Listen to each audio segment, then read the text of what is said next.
teach a course on values at Values Coach called the 12 Core Action Values. Core Action Value number 10 is enthusiasm. Can we try that again? Good morning. Good morning. That was what I expected from you guys. Good morning. These are some of the spark plugs from our group at the Alaska VA Medical Center in Anchorage. And to show their enthusiasm, I challenged them to reach out beyond the walls of the hospital. They adopted the local homeless shelter. Called up the director and said, "We've adopted you. What do you need? We want to help." And he said, "Well, we can get people to donate most everything, clothes and food and such. But nobody wants to donate toilet paper. It's just not sexy." And so they launched Operation Wipeout. Did you see the movie Cool Hand Luke? Paul Newman's greatest role? And there's so many important lessons in that movie, and the most important of all is this one. These guys are out there on the chain gang. They are miserable, hot, grimy work, shoveling hot asphalt on this gravel road. Boss man in the mirrored sunglasses keeps hollering, "Hurry up, boys, get to work, get this road done." And they're grunting and straining, and Cool Hand Luke says, "Boss man wants speed, boys. Come on, let's give him speed." He hollers, "Yeah!" Starts shoveling like crazy. Dragline says, "Come on, boys, we got to keep up with Luke."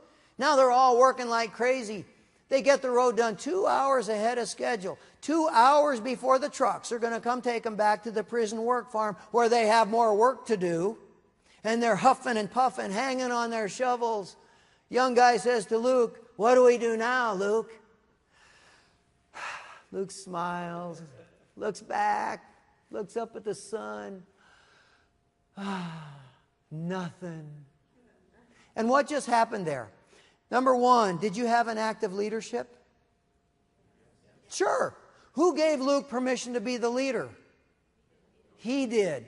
Most important 3 words in the book, The Florence Prescription: proceed until apprehended. If you proceed fast enough, by the time they figure it out, it's too late.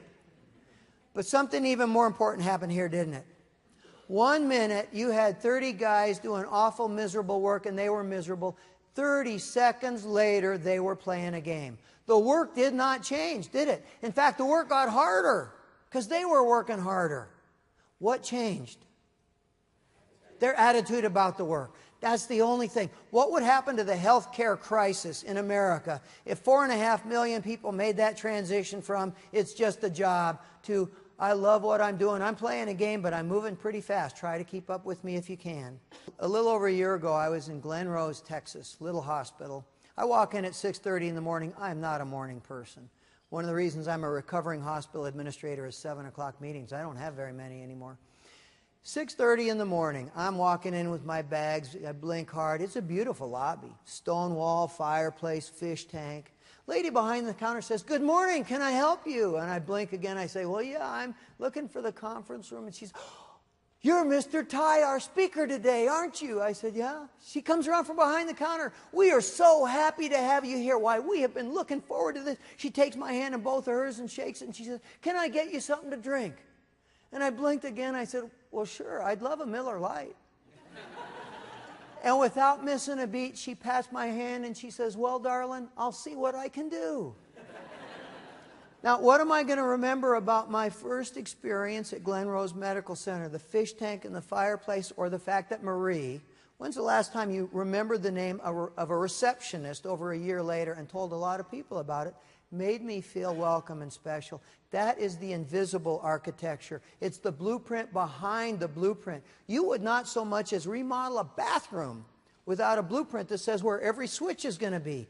And yet something as important as how Marie makes me feel when I walk in, we allow that to evolve haphazardly, without thought, without plan. And that's what I'm challenging you to do, is to think about the blueprint behind that blueprint, the invisible architecture of your organization, because it's the soul of the organization, the way bricks and mortar are the body. Any of you fly Southwest Airlines? Any of you fly United? The experience could not be any more different, could it? On United, they put you to sleep during the pre-flight. But if you got David Holmes doing a rap song on one Southwest flight, just to make sure people are paying attention, the flight attendant starts out by saying, "And ladies and gentlemen, I want you to know that today we have a very special passenger on board. John Taylor is with us, and it's his birthday. He is 89 years old today." And you know what he told me when he came on the plane this morning? This is the first time in his entire life he has ever been on a jet airplane. So, folks, on your way out, please stick your head in the cockpit and say happy birthday to your pilot. Now, if the pre-flight is introduced with that, are you going to pay attention? Have you seen this video, United Breaks Guitars? It's on YouTube. You really got to see it. This guy is Dave Carroll. He is the lead singer for a band called the Sons of Maxwell from Halifax, Nova Scotia, Canada. And they were on their way to play a concert in Nebraska. And they stop at O'Hare. He looks out the window of the plane, and the baggage handlers are throwing their gear around. He goes up to the flight attendant. They're going to break something. Can you get them to be careful? And she says, I don't do bags. That's not my job. They get to Omaha. He opens a case of his Taylor guitar, and it's been broken. $1,200 worth of damage. He writes United. You broke my guitar. You owe me $1,200. They write back and say no. They go back and forth for 9 months. Finally, he gets the final no from Miss Earlwig at United. And he says, fine. If you don't reimburse me for the guitar you broke, I'm going to write a song about you. And they said, you go right ahead. As of late last night, 19,734,525 people. Oh, wait, it gets better. 80,000 people have rated United Breaks Guitars versions 1, 2, and 3, 5 out of 5 stars. More than 50,000 people have posted their own comments on YouTube, most of which begin with the 2 words United sucks. The Taylor Guitar Company did their own video, how to pack up your Taylor guitar so United won't break it. How do you spell public relations black eye? When I sent the manuscript for All Hands on Deck to my editor at Wiley, I mentioned this. She called me up and said, we have not gotten a book in the last 18 months that doesn't talk about United Breaks Guitars. It's legendary as a case study on how not to do it. And what would it have taken to make this not happen? One person. And it doesn't matter who, does it? A clerk, a flight attendant. If Dave had thought one person in that company cared enough to pick up the gloves and fight for him, he never would have written the song. If he had written it anyway, and the first 50 postings had been United employees apologizing. United employees saying, I wish I'd have been on that plane because I'd have fixed it. United employees saying, don't despair. I just sent an email to the CEO of the company, and I'm going to send it every single day until you get paid. I just sent an email to our training department and said, how can we let this happen? How do we make sure this never happens again? If the first 50 responses had been United employees taking ownership, the next 49,000 responses never would have happened. It would have been a non-event, the way Domino's handled their particularly nasty YouTube experience. Let me wrap up with a story about vision, because I hope what you're really going to walk away from here today is a vision for the kind of culture that you want to have. And I heard about a guy who had a vision. This was his dream. It's a simple dream. Us guys can relate to it. But his dream was a brand new Porsche 911 Carrera GT. He wanted this car so bad he went down to the bookstore. He bought a whole stack of car magazines, started bringing them home and cutting out pictures, putting them up everywhere, at work, at home, his locker in the gym. He even put one up on the bathroom mirror. Well, his wife comes walking in. Honey, this is a bathroom, not a garage. Does your silly car even have to be in here? And he says, well, yeah, you bet. Every morning when I shave, I look at that picture and I say, there she is, my car. She just rolls her eyes. You've been listening to those motivational tapes again, haven't you? 2 years later, the man pulls into the driveway and he honks the horn and guns the engine of his Porsche 911 Carrera GT, and he hollers out, hey, honey, come on down, let's go for a ride. She looks out the window. My goodness, I guess that stuff must really work. And they go out for a nice long ride through the countryside. Well, next morning, the man comes down. He goes in the bathroom, and there on his wife's side of the mirror is a picture of Brad Pitt. And there's a really important lesson there that you got to know what you want.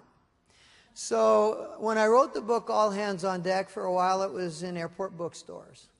And one day the CEO of the Porsche Car Company of North America bought one, took it back. This is a true story.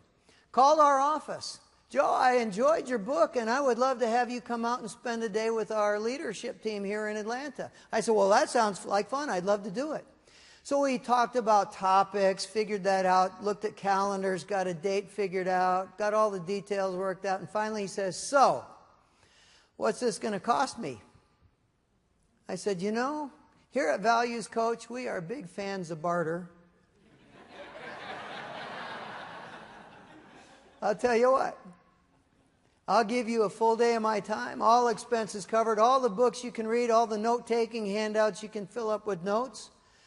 You give me a Porsche 911 Carrera GT, you got more than you can count anyway, you'll never miss one, and we'll call it a wash. Now, you never know if you don't ask. You know, you got to know what you want. There's two things that you really need to take home with you. One, the more clear it is about what you want, the more likely it is you're going to make it happen. But then you're going to have to be willing to ask, aren't you? You're going to have to be willing to ask some people to change some of their behaviors, to change their attitudes, to think in some new ways. And you're going to have to be willing to ask audaciously, I really need you to be on this boat. And it's going to be hard work, but I need you to do it. And you just never know when the answer will be yes. I asked audaciously for what I wanted. He said yes. And I am now the proud owner of a Porsche 911 Carrera GT, and it has a racing package that you cannot get at the retail store.